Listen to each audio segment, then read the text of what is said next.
great nicknames in NBA history. He's 3D, Dennis Scott, one of the great deep shooters in NBA history, part of Turner Sports NBA Analyst. Who gave you that nickname, 3D? Down in Orlando, Paul Porter, the PA announcer. We were playing against the San Antonio Spurs in the preseason game. I came down, hit a three in the corner. He said, "Great Scott." I said, "Well, that's what they called me at Georgia Tech." Then I came down again and hit another three. And he said, "Dennis Scott." And then I made 3 threes, and I think in a minute and a half, he goes, "Wait a minute, 3D." And I kind of looked over him. I said, "I like that." The rest is history. But when you miss those shots in a game, did you ever get somebody to say, "Oh, yeah, 3D"? Of course, you get that from a few fans on the road, and you love it. But Dan, you've been knowing me a long time. All of us great shooters have a mindset. If you miss 2 or 3, we always believe the next one's going in. All right, let's look at some of this action here. How much pressure is on Kevin Durant now, given Kyrie's availability and no James Harden? I don't know if it's pressure. I don't know if it's desperation, because we all know now, if you're not healthy in the playoffs and you don't have your best players, it's hard to beat people. And Durant, we know how he wears his emotions on his sleeve. So he's going to try to do everything possible to try to carry this team, which I think he needs to take a step back and empower his teammates around him with leadership and say, "Hey, guys, I'm not going to try to get 60. Yes, maybe 40, but I need to get 10, 15 assists like James Harden does, get you guys involved. Let's play good team defense, and maybe we can hold on to Kyrie or James Harden get healthy." What do you think of the Bucks' defensive strategy? Are they going over the top with their physicality here? No, they're not. You have to take offensive players out of their comfort zone. We know Kyrie's a great player. We know James Harden's a great player. We know KD's one of the best scorers we ever see it. But you have to be physical with them and take them out of their comfort zone and take them and make them do things they're not used to. Kevin Durant is not used to a guy named PJ Tucker just all in his face. He's smaller, but he's stronger. And that's the physicality you're talking about, Dan. How do they let Kevin Durant's bodyguard on the court? I think the whole situation with the fans, personal security, they're not on the same page, Dan. I don't mind players having extra security. They deserve it. I don't mind arenas beefing up extra security for the playoffs. But we all have to be on the same page and know who is who. Come to find out, some people didn't know that was Durant security, with that James Harden security.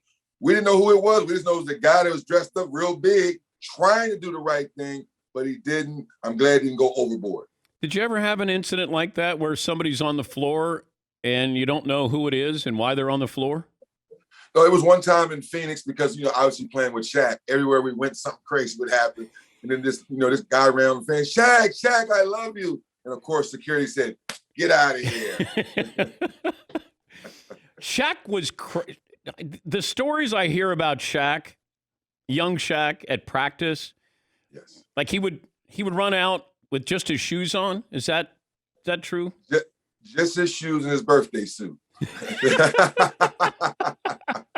You're not going to take a charge from him.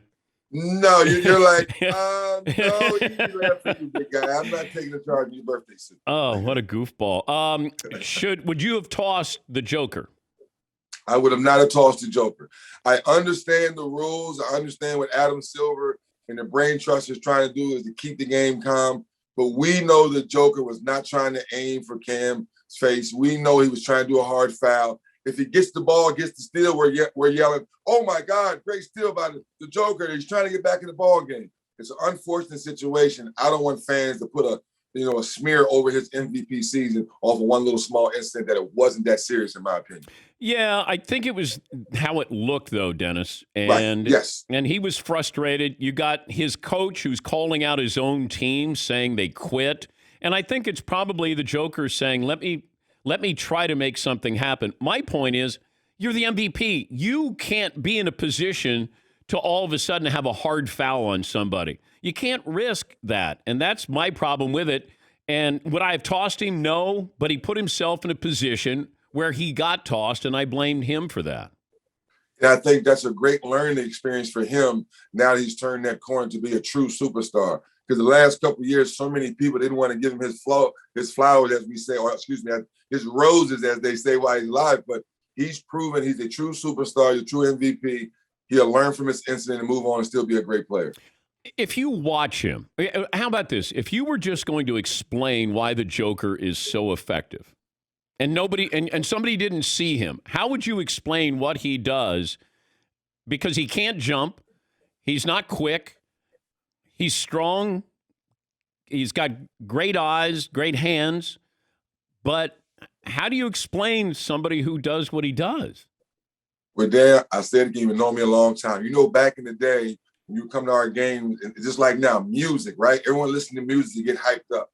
Well, I tell people, when you're watching the Joker, turn the music down because the music is low for him. It's between the ears. He understands where he wants to get on the floor. He knows the offense. He knows all four players who are on the floor, where they like the ball, where they want to cut, and where they need the ball. So the defense is, oh, you're going to pressure up on me? I'll take my time, use my body, use my methodical dribble, and let my players cut. And if you make a mistake on defense, I'll find it. And that's the best way to explain it because, to your point, he's not living on the rim. He's not sprinting down the court, but the shots go in. He makes smart passes, and he's always in the right spot on defense to help his teammates.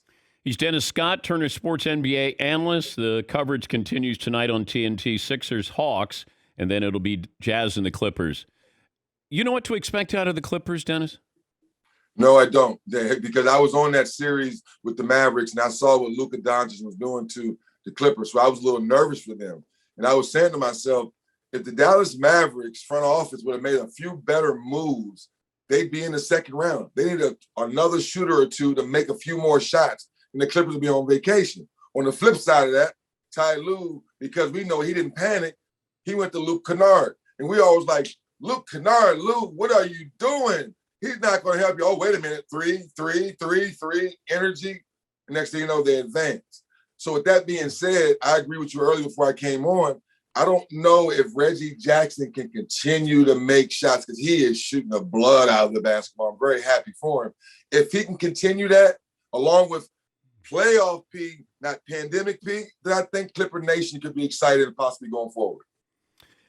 You have the 76ers and the Hawks, and with, Joel Embiid is, going to be, he's going to be limited a little bit, although it hadn't really shown that much. But that mentality that Trae Young has, you're not supposed to have that at this age. But he's not afraid.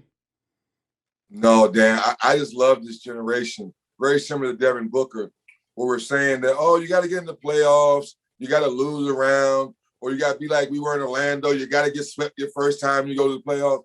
These guys said, no, we don't believe in that narrative. I want to win now. And the front office in Atlanta, in my opinion, has done a better job putting better players around Trae Young versus Dallas with Luka. And that's why you see the Hawks soaring, sharing the basketball, like Donovan shooting threes and telling the crowd shit, almost picking his nose, all that fun stuff. The Hawks have had this much fun. Even when they won the 60-game a season, they're having more fun now back when they had 60 games. I mentioned this earlier about Anthony Davis. Anthony Davis has to reinvest in his body the way LeBron has, because I don't think Anthony Davis came into this season in shape and it caught up to him. Do you see a correlation between he's sort of always banged up and, at this age, you're not supposed to be as banged up as he is. So what would you do? I think I would take a page right out of your locker mate right there with LeBron. Like you said, I think LeBron spends $1.5 million a year between the nutritionist and the acupuncture and the training. So, yes, you have to do that at this point in your career. And you may give him a pass, LeBron, Miami, even Denver for a certain extent, because all those guys were in the bubble deep into last season. They had to come right back. But bigger picture to your narrative, no, AD, they brought you there for a reason. You're trying to extend LeBron's career a couple extra years. You have to be top notch. Explain to me Chris Paul. Special. As Charles likes to say, and most people say, one of the best leaders to ever put on a pair of tennis shoes. And I'm just happy for him that this point in his career, that he's staying healthy. Last night, I must admit, we were all sitting there saying, Monty, you're up 8 or 9. Don't you want to get him out the game before he bumps a pinky toe or a pinky finger or something? But to Chris Paul's credit, he's like, no, leave me in the game. I want to make sure we win because I get a whole week off to continue all the treatment I've been doing through this playoffs to keep my body right. But he's been on multiple teams here. So when he says after the game, hey, people thought I was washed, a year ago. Well, yeah. I mean, as great as he is, and he deserved to be a top 3 MVP candidate, he hasn't won. And then you have Michael Malone, the Nuggets head coach, who says he's arguably the best point guard of all time. And I went, Michael, did you ever see magic? I mean, there's no argument here. Right. No, I agree with you. I think Michael Malone throughout the playoffs has admitted that sometimes his emotions gets the best of him after games through his press conferences. So we both know Michael Malone a long time. I think he'd wake up in the morning over a cup of coffee and say, okay, guys, I was a little in my feelings. We know Magic's still the best point guard to ever live. But, okay, is Chris Paul better than Russell Westbrook on the all-time list? As a player, yes. And stat numbers, no. Because we've seen Chris Paul go to multiple teams and make the team better. And I think that's where the minutia kind of confuses people. Are we talking about explosive? Russell Westbrook. Are we talking about better athletes? Russell Westbrook. Are we talking about obviously the most triple doubles in our era? Russell Westbrook. But we're talking about what Chris Paul did in OKC with that young team and made them better. Those are the things I think most of us would give Chris Paul the nod as an overall better point guard. Numbers, Russell Westbrook. Point guard, Chris Paul. Better than John Stockton? Ooh, I still got John Stockton. I mean, when you look at that assist record, that alone, I don't think one of the few records in sports, I don't think nobody get, even though what Russell's doing, I don't think nobody get cerebral, the screen setting, the leadership. And I think, Dan, what we're all trying to figure out is how come guys like John Stockton, the Karl Malones of the world, with all the great play, they don't have a ring? Yeah. And I think that's to this question where we're going. If Chris Paul gets a ring, as we know in the media, his narrative will change a whole lot. 1995 playoffs, you were with Orlando, you beat the Bulls. Did you think you'd won the championship by beating the Bulls? Because you went on and you guys lost to the Rockets. But did that kind of like, we beat Jordan and now we got the Rockets? And you remember that same year, Dan, we had Game 7 at home against the Indiana Pacers, who had just swept us the year before. So we had two like roller coasters, like, yes, we just beat Mike. Oh my goodness, we just beat Reggie, yes. Oh, we got the Rockets. Oh, we beat them both times in the regular season. We should be okay. We're young, we're exuberant. Oh, smack. But you can say you beat the Bulls in the playoffs there, Dennis. And when the Jordan series came out, everyone's texting, oh man, you're the only one that ever beat the Bulls back in the day. Yeah, but we got our ass kicked against the daggone Rockets a few weeks later. How mad was Jordan after Orlando beat the Bulls? He was hot. I mean, it was well known, when Nick Anderson, made the comment, 45, not quite like 23. Like, no.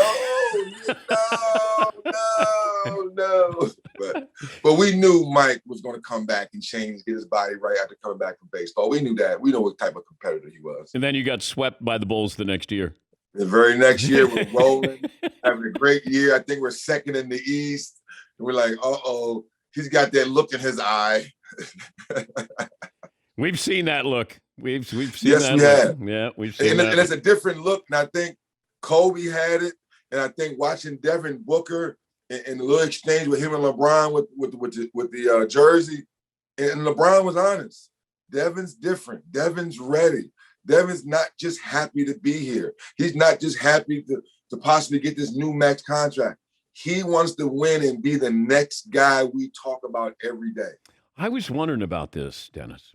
Devin Booker owns the last game-worn jersey of LeBron James wearing number 23 because he's switching back to 6. So That's this right. is, can you imagine with all of these prices for trading cards and memorabilia, what is the last game-worn LeBron jersey where he had number 23 going to be worth? 10 years, 15 years, 20 years? It's If LeBron stays healthy, say LeBron comes back, we know LeBron's going to do whatever to get his body right. And hopefully, and because I know Rod Pelinka, so I can go ahead and say this out for our viewers. Pressure is on Rod Pelinka now. Mm-hmm. You let Rondo go for Dennis Schroeder. It didn't work. You let JaVale McGee and Dwight Howard walk. You brought in Montrezl Harrell and Gasol. It did not work. LeBron is not 21 anymore.